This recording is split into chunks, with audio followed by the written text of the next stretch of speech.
First and foremost, I want to give all praise, honor, and glory to Yahweh, Ba'ashem, Yahushai, Ba'ashem, Rakak, Wadash. Yahweh is who this world ignorantly calls God. Yahushai is who this world ignorantly calls Jesus.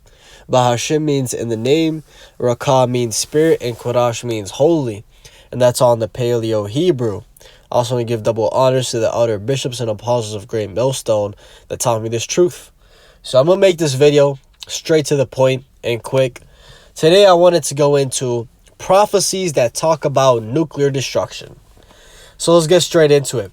This is Revelation chapter 8 and verse 10. It says, "And the third angel sounded, and there fell a great star from heaven, burning as it were a lamp, and it fell upon the third part of the rivers and upon the fountains of waters." Okay, and when it's talking about that great star, it's talking about a nuclear missile. It says, "And the name of the star is called Wormwood, and the third part of the waters became wormwood, and many men died of the waters, because they were made bitter." Right? And the reason it says many men died of the water because they were made bitter is because that nuclear missile, once it explodes, what happens is radioactive material starts flying everywhere and contaminating everything. And that radioactive, that radiation is going to fall in the water. And that's why the water is going to be made bitter. And that's why many men are going to die of drinking that water. Right? So, a simple explanation, as simple as I can put it. And let's go to Revelation chapter 6 now. In verse 12. It says, "And I beheld when he had opened the sixth seal, and lo, there is a great earthquake, and the sun became black as sackcloth of hair, and the moon became as blood." Right? And the reason in another scripture it talks about the same thing, how the moon and the sun shall be darkened, right? They're going to become black. The reason is because when those nukes hit, you're going to have, all that fog and ash completely cover the atmosphere. And what's going to happen is what's called nuclear winter. When all that ash covers the sun rays and we start getting intense cold weathers, wherever that nuke hit. Essentially worldwide, because those missiles are going to be flying worldwide, right? But part of that is, that blackness, okay? Complete fog, ash, dust covering the heavens. And that's what it's talking about when it says the sun became black as sackcloth of hair and the moon became as blood, okay? Going into the signs in the heavens.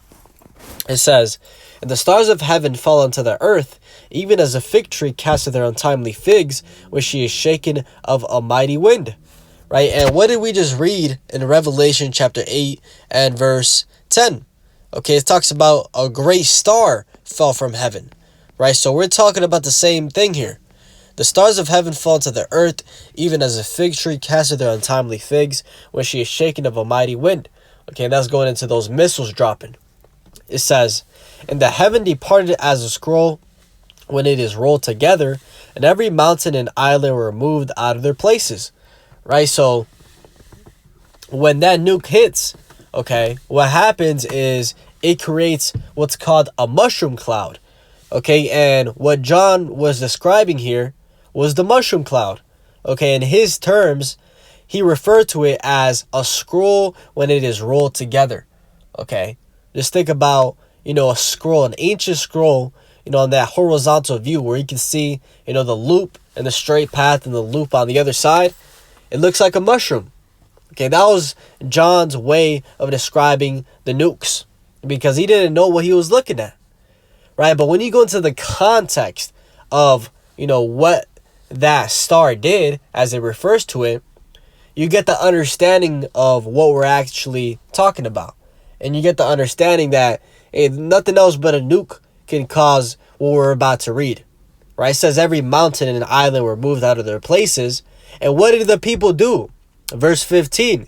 "And the kings of the earth, and the great men, and the rich men, and the chief captains, and the mighty men, and every bondman, and every free man, hid themselves in the dens and in the rocks of the mountains." Okay, aka those bunkers.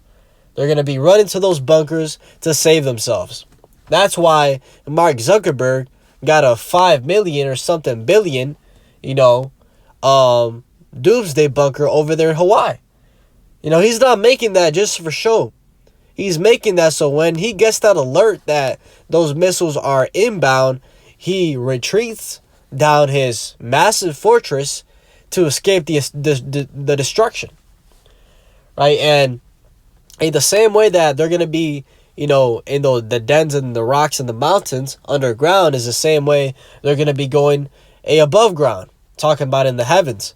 A lot of these multi-millionaires, billionaires, they're going to be going into those international space stations, the crafts, to avoid the destruction. But what they fail to understand is that, hey, the Lord Yahweh Ba'ashem Yahweh Shai is going to raise up his people, starting with the 144,000, okay, to get all those people, the elites, and put them in chains, in bondage. Okay, if you don't believe me, let's go ahead and read it.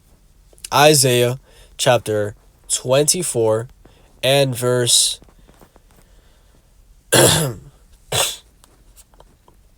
19. It says, the earth is utterly broken down, the earth is clean dissolved, the earth is moved exceedingly. Right, we're talking about the same event here. It says, the earth shall reel to and fro like a drunkard, it shall be removed like a cottage, and the transgression thereof shall be heavy upon it, and it shall fall and not rise again. And it shall come to pass in that day that Yahweh shall punish the host of the high ones that are on high, and the kings of the earth upon the earth. And they shall be gathered together as prisoners are gathered in the pits, and shall be shut up in the prison, and after many days shall they be visited. Right, so we're going to go and drag them out of those bunkers, okay, those space fleets, and put them in slavery. Okay, thus said the scriptures. And the reason we're going to be able to do all those things is because the Israelites are going to be gods. Okay, the Israelites are going to have immortal bodies with the laws, statutes, and commandments inside of them. Okay, programmed into their minds from birth. Okay, according to Hebrews, the 8th chapter, and 1 Corinthians, the 15th chapter. Okay, go and read them yourselves. So, it says, then the moon shall be confounded and the sun ashamed, when Yahweh of hosts shall reign in Mount Zion and in Jerusalem and before his angels gloriously. Right, so this is going to be an end time event that soon is coming. Okay, very, very soon. Now I'll get one more scripture to top it off, just showing you that, the proof of the nuclear destruction is here in the Bible in front of you the entire time. Sitting on your grandma's basement, your grandma's, closet, just gathering dust. So Zechariah chapter 14 and verse 12, it says, and this shall be the plague wherewith Yahweh will smite all the people that have fought against Jerusalem. Their flesh shall consume away while they stand upon their feet, and their eyes shall consume away in their holes, and their tongue shall consume away in their mouth. Now ask yourself, what kind of plague can cause this? Okay, what type of plague can make it so your flesh disintegrates while you're standing? Your eyes disintegrate in your holes. Your tongue disintegrates in your mouth. What kind of plague can do that? Okay, COVID is not going to do that. The flu is not going to do that. Malaria, all these plagues we've seen are not going to do that. This is talking about the plague of that fire. Okay, the nuclear destruction. In an instant, it's going to vaporize you.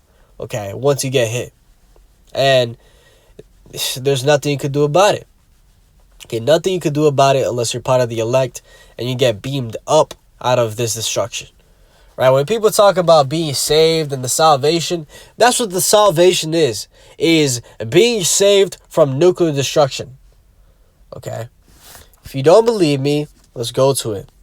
Revelation chapter 11 and verse 12. It says, and they heard a great voice from heaven saying unto them, come up hither. And they ascended up to heaven in a cloud, and their enemies beheld them. Right? That's going into the salvation. Right? When it talks about going up in a cloud, the cloud is talking about the so-called UFOs, the vehicles of the angels. Okay, if you don't believe me, go read Ezekiel, the 1st chapter. It says, and the same hour was there a great earthquake, and the 10th part of the city fell, and in the earthquake were slain of men 7,000, and the remnant were affrighted and gave glory to the God of heaven. Right, so in that same hour, in that exact moment, that great earthquake is going to hit. right? What is that great earthquake? The nuclear destruction, right? So when people talk about salvation, that's what salvation really is escaping the nuclear fire. Okay, and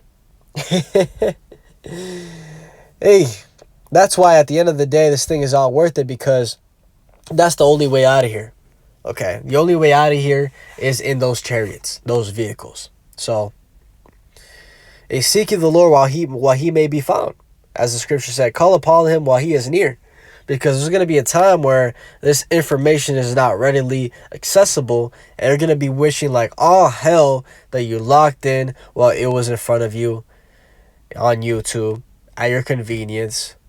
You're going to be wishing like, oh hell, damn, I should have just listened to what those guys were saying. But now it's too late. You're going to be saying, what was the name of that God they said? Yahushua? Just mispronouncing the name of the Lord completely. Okay, that's why it says that many that day shall say, Lord, Lord, but he's going to say, hey, depart from me, I never knew you. Because these people are going to be in that mentality of, oh, I know the name, I'm chilling, right? Face value as Israelites. Oh, I know I'm an Israelite, I'm chilling. Nah, that's not enough. Okay, you have to know more than being an Israelite to make it. Okay, just knowing you're an Israelite is being lukewarm. Right, to be acceptable in the eyes of the Lord, okay, you have to be putting forth your best effort every single day. You have to be on fire, okay, reading, fasting, okay, making videos, listening to videos, being in the spirit every single day. That's what the Lord requires to get on a chariot. Not just, oh, I'm an Israelite, look at my fringes. That's not enough. So lock in while you can, because there's going to be a time where those missiles are going to be flying and they're going to wish you locked in. And as it says, the pain of discipline, okay, is less than the pain of regret.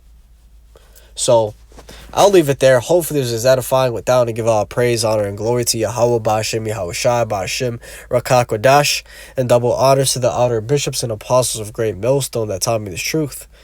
Shalom to you, elect. Shalom.